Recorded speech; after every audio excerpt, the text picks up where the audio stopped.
Welcome to Road to Billions Podcast, the mentality of an entrepreneur. With your host, Moise Bertrand.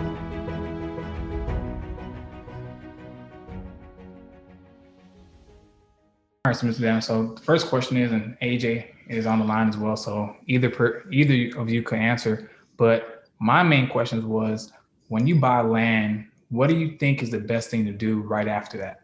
Like, do you look to buy a home? Do you look to sell it? Do you look to, sit on it? Like, what's the steps and people who don't want to buy a house?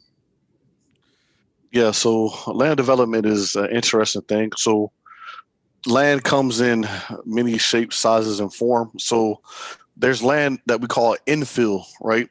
So infill land is land that's like within the city, within a suburban area. Basically, it's in the area that's already developed, right? So it's just a missing piece within that area. So that's what we call infill land. Okay. Then you have like raw or like undeveloped land, which is like land like out in the country, right? So like, if you drive, like, let's say you use like Atlanta, if you drive 30, 40 minutes outside of Atlanta, once you pass all the lights and all the stuff that's going on and you start seeing pieces of land out there, that land is raw and undeveloped land.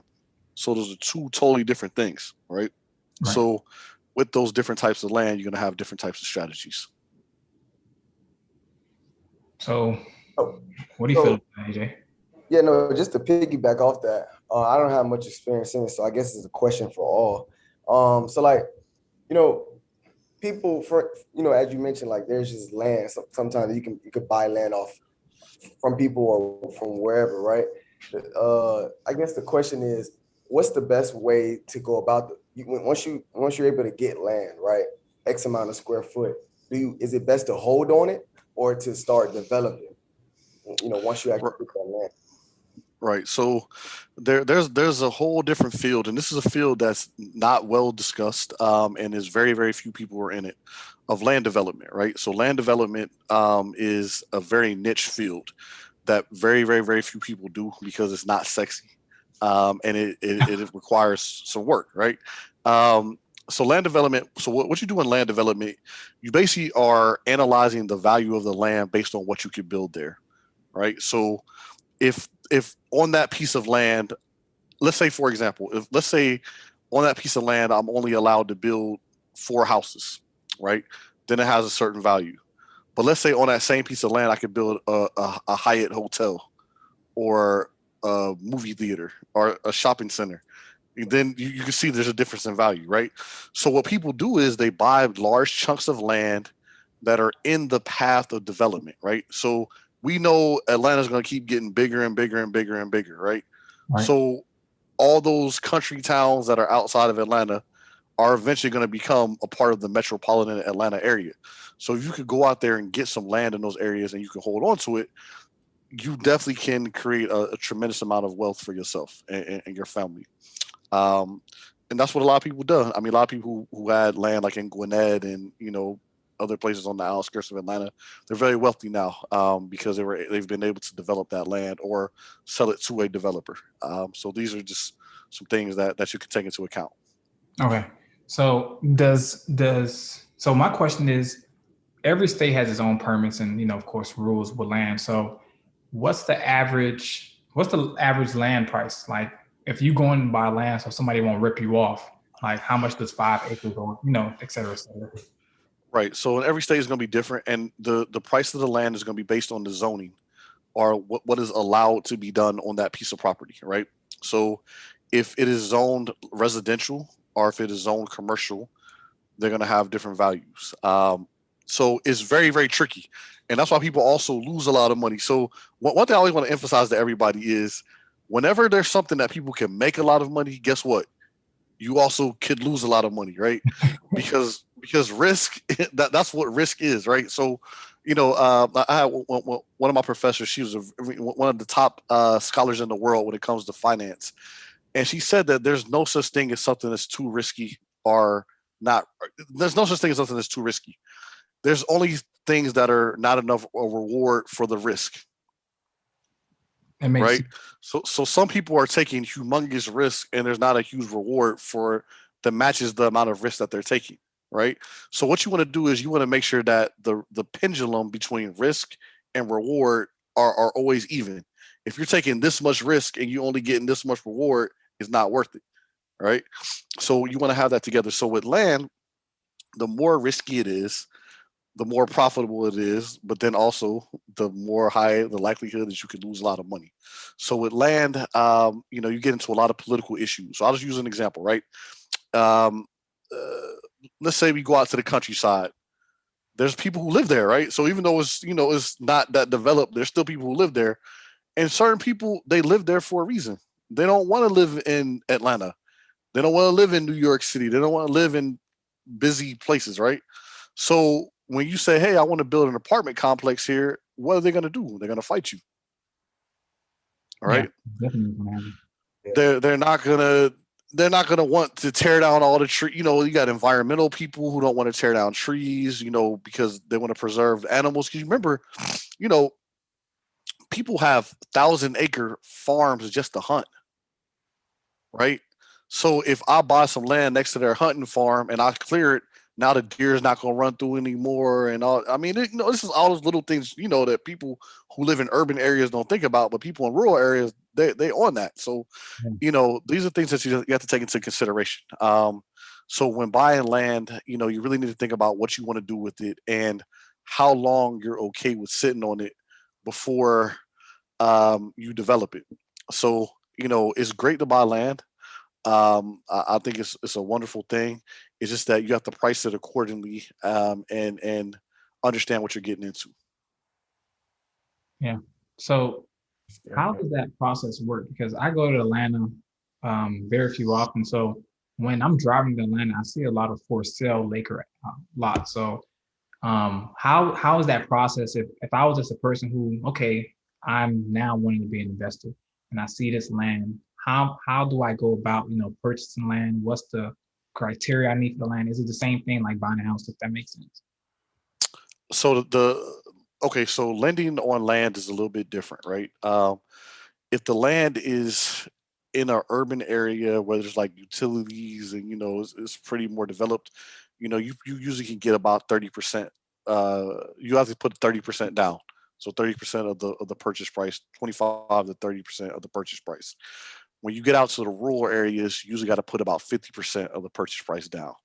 Now, I mean, there's always, give or takes. Now, what most people do with rural land is that they do owner financing because 9 times out of 10, the owner does not have a mortgage on the property, All right. right? So, it's inherited land. It's been in their family a long time. So you say, hey, look, man, we can agree to this purchase price, but I'm not going to put any initial money up front, until we can, get it developed or, other things along those lines. And then you'll pay them out like as time goes along.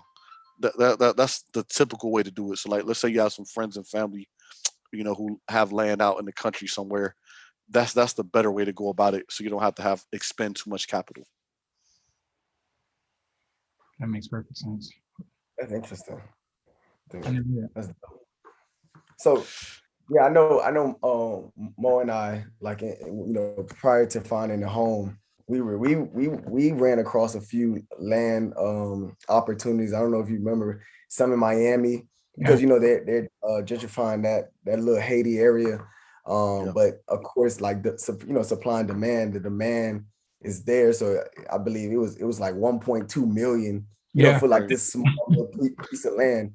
So Yep. to your point, so it's really based off the location when it comes to land, right? It's based off location and zoning. So So, it okay. is it's called, okay. So I don't know how specific you want me to get, but it's called entitlement, right? So an entitlement is what you are allowed to build on that piece of property, all right? So that is a legal agreement between you and the city where they say you can build this, right? So the process of getting a property to entitlement is what causes the value. So someone has already when you see someone who has like a lot in Miami, they've already probably gone through the entitlement process, meaning that they've gone to the city and said, "Hey, you can build a Hyatt hotel here, or you can build a 150 unit apartment complex or something huge, right?" And what they're doing is they're handing you an already made play, and all you need to do is come up with the money. And that's where the reward comes in. Versus me having to buy the land myself and then go down to the city, get permission, go to all the little hearings and listen to people complaining about how they want to preserve their neighborhood and all that type of stuff. So basically, people obviously don't want to deal with that, right? Mm-hmm. So they let people like yourself or people like myself go through that process for them, and then they sell them. So, for example, I'll give you a small scale example, but a good example. My neighbor, he did the same thing, right? So, where I live, the land is zoned commercial, but most people don't know that because it looks residential. Mm-hmm. So he bought a house for maybe around $30,000 and tore it down. And he proposed to build an apartment complex or some apartments on that land, and he got it approved. And he also got some funding for the apartments, and he turned around and sold the deal, the land and the deal to someone else for $110,000. So he basically almost 4 times his money, right? Mm-hmm. So just imagine, and that's $30,000. So imagine if that was $100,000 or $200,000, and that's literally what happens with entitlements, right? So that's a great way to accumulate, to make a lot of money without a lot of upfront capital. Because he didn't even need to do that. He actually did it. He actually did it the wrong way. And like I said, I don't want to go too far into detail about how you could have did it better. But there was another way he could have done it to even make way more money, if he would have been more patient and more strategic about it. But anyway. So, but these are the type of things that you can do with land. So, and I'll give you another example, right? So let's say. Let's say that you get 2 acres of land, right, for $20,000. Let's say, you find a acre, $20,000 for 2 acres in some rural area that's close to the city, right? And so let's say you go down to the city, you get it rezoned where you could build houses and this, that, and the other, and then you say, okay, well, I'm gonna take each, I'm gonna put 20 houses on those 2 acres. Let's say 10 houses to make the math simple, right? And I'm going to sell each one of those lots to a builder for $20,000, right? So what's 20,000 times 10? 200,000, right? Yeah. So you took your $20,000 investment and you turned it into 200,000. This is what people do, right? And literally, that's what they do. Like that's exactly what they do. I never heard nothing like that before. That's what they do. So every time you see a subdivision, that's where they came from. Every little subdivision, from the small ones to the big ones. That's exactly. Now, I didn't go through all that what happened, but I'm saying that's literally what basically the process is, right? Now I kind of skipped some things. You gotta put in maybe you might have to put in some sewer or put some roads in, or other things like that. But what I'm saying is these are all costs that are costed in, and you make it out on the back end. So land development is something that's good, especially a lot of people who probably are listening to the podcast are from Florida or from Georgia. And I'm sure either they or someone in their family has some land. And anybody who has land, there's no such thing as useless land or worthless land. At some point, it may be 10 years, it may be 20 years, maybe 100 years. But at some point, we're going to run out of land, or we're going to need that land because people are going to keep repopulating, and there's not going to be any more land being made. Yeah. Right. So land always becomes more valuable as time goes on. So the longer you can hold on to it, the better. But also having a plan to develop it is even better. So, question. Say, for example, you buy the land, and do you recommend people who buy land to go in with investors and have going in as a group? Because, of course, the risk. So how would you go about it? Absolutely. So the best way to do land development is with the group. And the reason why is because it could take much longer than expected, right? I mean, let me just give you an example. Let's say you want to buy a piece of land and you want to build a subdivision.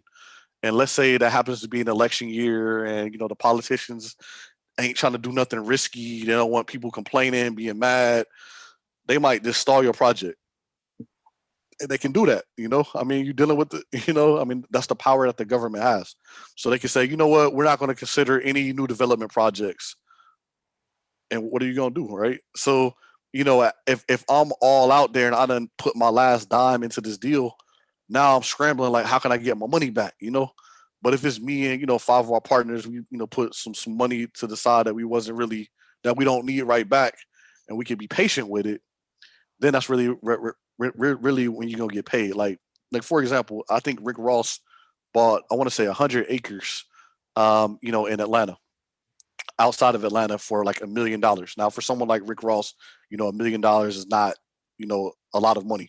They have plenty of money, right? So what I'm saying is, probably now, not even because he bought that right at the beginning of the pandemic. So probably even now that land is probably worth 3 million. All right. And just imagine in 10 years, 15 years, what that amount of land is going to be worth, because again, you can't make more land. You can build more dense, but you can't make more land. And there's so many laws against building more dense that it leads it encourages people to build in more sparsely. Like I said, I don't want to get into too much details about it, but it really encourages that. That's good. So with the house, if you have a house and everything like that, I know you mentioned that you said your friend tore down the house. Do you have to get permission from the city to tear down the house? And of course, when you do tear down, what do you think is the most easiest thing for someone who isn't thinking about the biggest things, like, oh, I want to build a skyscraper hotel, I want to just get a gas station here, or I want to just get a storage unit? Like, what do you think is their best bet, their steps in order to, accomplish that goal? Right. So what you can do is this. I'll just use an example. Let's say you buy a house. Let's say it's a burnt out house, it's gone. Right. It costs about $5,000 to demolish a house, with the permits, all this and that. I mean, give or take. I mean, obviously you could do it yourself and save a little money, but I'm saying for a novice person who's not well connected, it'll cost about $5,000 to get a house demolished. Right. So let's say, okay, you buy a lot for, let's say, 10,000. You demolish it for 5,000. So now you got like 15,000 in it. Now, someone who's like, I'm not really trying to hold on to it for a long time, you probably can sell that land for 30, 40 grand. I mean, it should be worth that much if you bought it for that price. Right. So whatever price you're buying it for, you should be looking to pretty much double it, or at least get, a strong return on it, because, whenever you're dealing with stuff like that, you're just dealing with more risk. So you could do that, or you could build a new house there, or you could partner with someone. So let's say, like right now, I'll just give a great opportunity now. People are struggling to find land to build on, right? So if you have even one lot, in a nice area, or a somewhat desirable area where people would want to buy a new house, you could go to a builder and say, hey, listen, man, I got a lot. Let's partner in on this deal. Right. So you bring the land, the builder brings the building, they build the building, and then when you sell it to the buyer, y'all split the profit.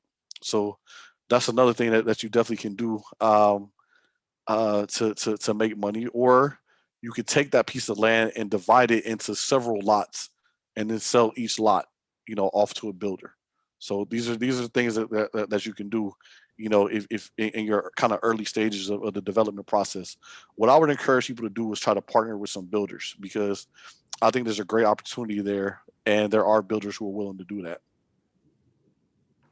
Yeah, I think the main one question people may ask is like, where do I go? Like I remember when, just to piggyback on, our experience, trying to, we didn't go the conventional route, right? The FHA loan, right? We went hard money lender. So something you said was like, man, find someone, right? So what we did was we, went online, we use our connections, people that know people. So when it comes to, I guess, developers, like I think that's probably that's maybe a different, from a different lens, from hard money lender to developers. Where do people go to find those type of people?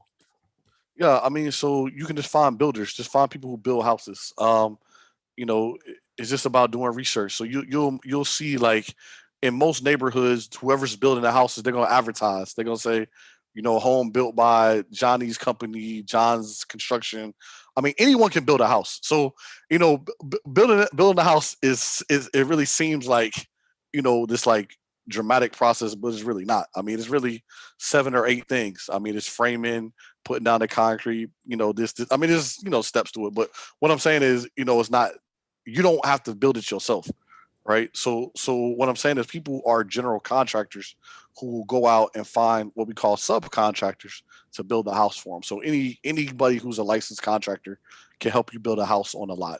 But you want to go with somebody who's experienced, who has, some clientele already. But then, it's just about finding somebody who's willing to work with you. So, when you're a new person first coming out, everybody's gonna try to finesse you because they know you don't know. Because all they're gonna do is this. They're gonna throw out certain little words, right? And if you don't know what those words mean, they know, okay, I got somebody. I'm about to finesse them. And that's how it works, man. Like, I don't know, I don't know how else to tell people. Like, it's just the game, bro. Like, when somebody doesn't know the lingo of the industry, you about to get finessed. You know what I'm saying? You just cost yourself bread. Yeah, I really like that. That's why I'm always making sure. I know people ask all the time, like, how do you get into real estate? And I'm like, you really just gotta be self-taught, because if I'm relying on somebody else to tell me something else all the time, I'm literally being babysitted. But I know Mr. Daniels taught me, AJ, like, shit, we gotta do our own research. Like, you gotta figure out what that mean, because I'm not gonna be here to, obviously carry your hand, because you gotta do other deals. And I feel like what a lot of people need to just understand is just like, if you just take time out the day just to study something that can make you a lot of money in the long run, why not do it now? Like, right. And this, I don't know. I mean, there's a lot of, lucrative industries. I think it was Warren Buffett. He just said, look, man, one of the keys to being wealthy is being good in something that's very valuable. Real estate is very valuable. So he said, there's nothing special about me. What the reason why I'm wealthy is because I'm very good in something that's very valuable. So he's very good in investing, and investing is very valuable within our society. Now you take Warren Buffett and put him in the middle of the woods where he has to chop down trees for a living or something like that. He has no value in that society. You see what I'm saying? So all of us have to decide, what do we want to do with our time, right? So we all got 24 hours a day. So are you studying things that are valuable? Are you studying things that aren't valuable? I mean, we all go to, a lot of us went to school, we chose majors, right? Now, I don't want to disparage anyone's major or say anything negative about certain people's majors. However, you just understand that, look, if I major in like ceramic pottery, there's nothing wrong with that, but you just know that the value of that degree is only a certain amount versus if I major in finance or accounting or something that's more valuable where you're going to be getting paid. So even if you major in those things because you love them, still on the side, you should know finance, you should know accounting, you should know these more valuable skills, because those are the things that are going to help you to be able to create wealth for your family. Yeah. I never used to like to read and stuff like that, and I really got into reading recently. But I was talking to my friend the other day, and me and him laughed about it. But they literally put the answers right in front of us, like in the books, and like they say put 10% of your monthly profit away in a savings account, and somebody will literally look over that one sentence and be like, "Well, I don't need to put. I can put 2%," and now you messed up in 6 months. But this book that just told you how to double your money in a year, told you how to triple your money, and now you just obviously neglecting that. But I feel like a lot of people just need to, of course, do knowledge. But one thing I feel like separates a lot of people is having a mentor. And I feel like a lot of people come short to like closing their goal out, because that mentor is that essential part that literally that person already went through that experience. So how could someone find a mentor even though they don't know anybody? Like, what would you do? Yeah, I mean, so with mentors, you just have to, we all need mentors. Mentorship is part of life, right? So, you just have to find people who one, you can bring some value to, and then also they can bring value to your life as well. So my initial mentors, when I first started working in real estate, he was trying to reach out to the African American audience. He was a white guy. He was selling new homes. He didn't. I mean, you know how it is in the South, man. You know, it's white, black. You know, that's kind of how it is. So, Yeah. you know, he needed some people to help him sell, you know, houses to black people. So, and me, you know, being at that time, you know, a young black man, I was a prime candidate for that position. So it was a win-win for him. So he paid for me to get my real estate license, paid for me to get my real estate classes, you know, all that. So that's how I got initially introduced into real estate, was working for a developer who saw some potential in me, invested in me, helped me out, and I helped him out, and I went and worked for him and sold houses for him. Right. So, you know, I made him money.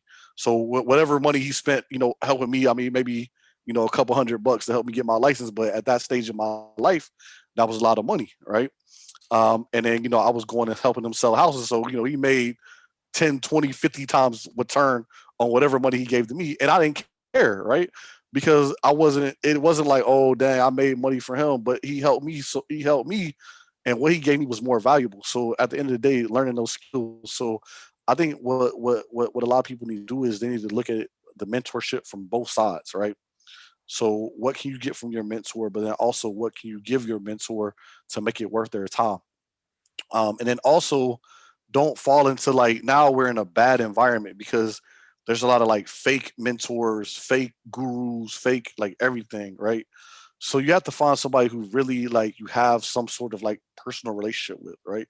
Like someone who you could call your friend, right? You know what I'm saying? Not more so than just, you know, we work together. Someone you could call your friend, so you could ask questions about anything, like not just, you know, real estate or business. You know, you call them and ask them about girls or, you know, football, whatever. You know, so stuff like that. So someone you have you can build a real rapport and relationship with.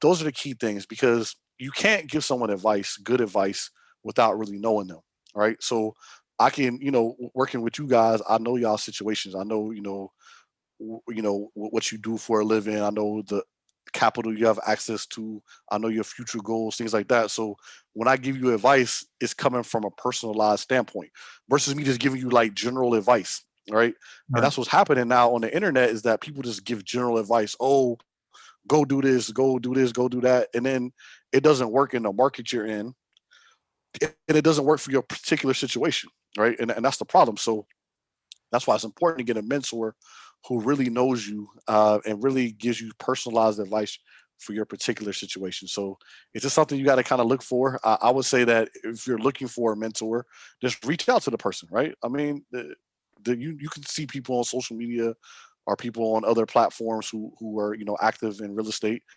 Just DM them, send them a message. Hey, I'm interested in learning about real estate. How can I help you? Right? I mean, Right. just kind of start that low. I mean, everybody's busy. We all need some help. You know what I'm saying? So, you know, just like when I used to come out there, when we was cutting down the trees in that, you know, yard or whatever, you know, we may be doing, you know, it could be little small things, or when AJ came out there and helped pick up trash in the neighborhood, you know, little things like that. You know, people need help because it's only, you know, every person is only one person. So just being willing to do something outside of just the direct, you know, give me something, like, because what I found is that some people, like, when they reach out for a mentor, they do it in a really like selfish way, like tell me the game, like, it's like, dang, what Dang, for coach. what, like, you know what I'm saying? Cody, you about to throw. But like, I yeah, I know you also, spent all your life, you know what I'm saying, but you tell me right now, like, you know what I'm saying? yeah, It's crazy. I was gonna add to that. That's real though, because I was thinking about this the other day. Like even from the because you know there's people out here that's listening that actually that work as well, right? And you got to be intentional, like with a mentor as well. Like if, for instance, me working for a company, I see a man, a black man in a high position, right? I'm intentional. I know I want to be where he is one day. Now, how can I today to Chris's point? How can I add value to him? But more importantly, how can I build that genuine relationship? And then I think the biggest point with it being intentional is kind of, have goals in mind. Like you got to have a plan, you know what I mean? Because if you just go say, I just want to be my mentor and just talk about nothing, or just talk about, oh, what do you do? What do you do? Not, be intentional on what you want, out of a mentor, and what value you can add, to the mentor as well. And to the point of just reaching out, I think, and life works in mysterious ways. You never know. It may be the person that you don't think should be your mentor, that really needs to be your mentor, honestly, because you may not know what that person knows or what goals you all share as well. So it's not always about who got the most money and or whatever. You never know how they got that. You feel me? So it's all about the knowledge. So that's just my 2 cents with gaining a mentor. Yeah. I feel like a mentor is very crucial to anybody who want to be successful, because I just finished reading The Alchemist yesterday. And then the one thing it just said was, if you ask for something, you have to be prepared for what comes with it. So if you ask for a mentor and you get an omen, and then this person know how to do something, but you're obviously not acting upon it, you're not ready for that situation at that time. So I feel like a lot of people you have to know how to sacrifice something in order to get more in return. And if you got to sacrifice your time, something, you better make sure that person knows like you're serious about it, because this person already endured the hard process. They're just literally giving you this piece of paper with, okay, first step, buy a house, second step, refinance, the third step, duplicate it. And they give you the answers, but you just have to put that work in. And I feel like a lot of people, they don't think longevity. They think about, I want some quick bands, when really shit, you can make some millions if you know how to finesse in life. You can. I'm telling you, the cheat code to life, and I always tell the young bulls this, is to listen to people older than you. You know what I'm saying? When you listen to people older than you, and you don't have to, you can learn from their mistakes instead of making mistakes and learning from your mistake, right? Just think how much easier your life is if you can learn from other people's mistakes instead of making the mistakes yourself, right? Yeah. And that is the beauty of youth, right? When you're young, you can literally just ask other people, like, hey, how did you do this, right? And then, you can just ask them, and they say, don't do this. And I'm telling you, 9 times out of 10, most people who are older, they want to see younger people have a better life than they did. So they don't want to see you do the same stupid stuff that they did, right? So just think about your life right now. If you could go back to like a high school kid or incoming freshman, you could tell them so many things that you did that was stupid that they should not do. And if they listen to you, they're going to end up getting straight A's. They're going to be on the, get this scholarship opportunity. They're going to have so many opportunities if they just listen, right? Yeah. So the cheat code in life is just listening to people well-intentioned people who are older than you, who've been there, because all they're going to do is try to make your life easier than theirs. So how do you feel like somebody should, because, the podcast is about to wrap up like in 5 minutes. So what do you feel like is the best thing for someone who is a newbie to real estate? They don't have any knowledge. They don't have a mentor. What do you think is the steps they have to take in order to, like, of course, buy their first house or make their first investment? Right. So the first thing is just understanding the market in the city that you live in, right? There is a such thing as a national real estate market, but that's irrelevant to the average individual. So unless you're like an institutional investor who has billions of dollars and you have houses in LA and all across the country, the national real estate market means nothing to you. So I don't care what's happening in Atlanta. That don't mean nothing to me because I don't have no investments there, right? I mean, now of course I care because it's close enough where it actually can impact where I'm at. But what I'm saying is, generally speaking, I'm worried about my neighborhood, right? So, and even within my own city, I'm really particularly worried about my particular neighborhood. So you have to get like a really, really micro area of expertise where you really, really know.